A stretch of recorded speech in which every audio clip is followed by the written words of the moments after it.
If you've played middle school basketball or even high school basketball, you've probably heard this. On one of the best shooters of all time, Steph Curry, right? He twists his feet 90% of the time, okay?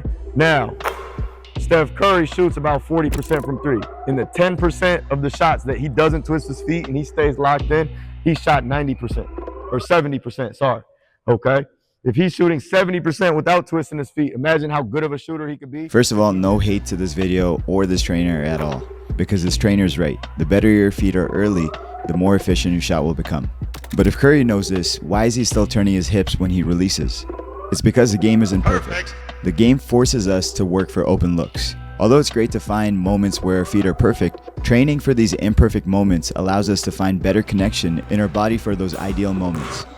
The problem is, if a coach saw you practice fading away, then they'll automatically assume that you'll try it in a game, which is the last thing they want. This is where I separate skill enhancement and game enhancement. Skill enhancement and game enhancement are two sides of the same coin, and without one, the other can't reach its full potential. Skill enhancement builds the tools. These are the raw materials that a player develops in isolation. Game enhancement, on the other hand, is where those tools get refined and applied under pressure. A bit of both, yeah. So this is just a read. This can be in skill enhancement, we can go in the details to find how the hip connects with our shooting shoulder. Watch how Jalen Green catches his ball unsquared and his right foot's back, his lead shoulder is also back, but as he rips the ball up, he's immediately trying to get that right shoulder to get back in front, finding that right leg to start going and kicking towards the hoop. And as he's doing so, at the perfect moment where the right hip is aligned and the right shoulder is aligned, he releases the ball and is able to make the shot. Now, how we can train this is isolating the moment by starting our right shoulder back and our right foot back if you're right-handed. You'll want to start by ripping the ball up to your lift point, and by doing this, you're immediately going to have your shooting shoulder forward, and this is going to start generating the momentum for your lower half of your body to catch up as you jump in square in the air.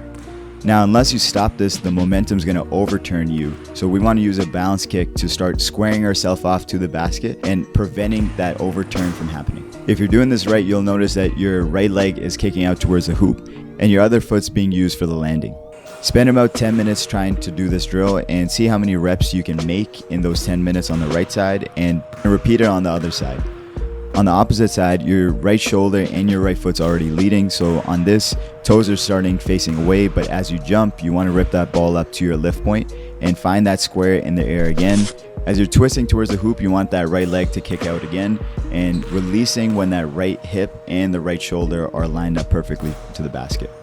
Now, to take this a step further, you're going to start on the left side of the elbow, and you're going to take a turn dribble all the way to the right side of the elbow. What this is going to force you to do is not be squared to the basket when you're landing, and be in that similar position that we had isolated at the beginning. For these, we're going to make 10 on each side with the exact same concepts.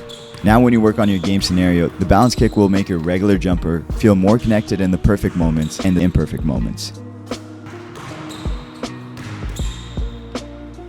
Remember, you can always tone it down, but you can't tone it up. Train for imperfections in skill enhancement and master the perfections in game enhancement. Look at this. This is a skill competition sometime, I'm not sure.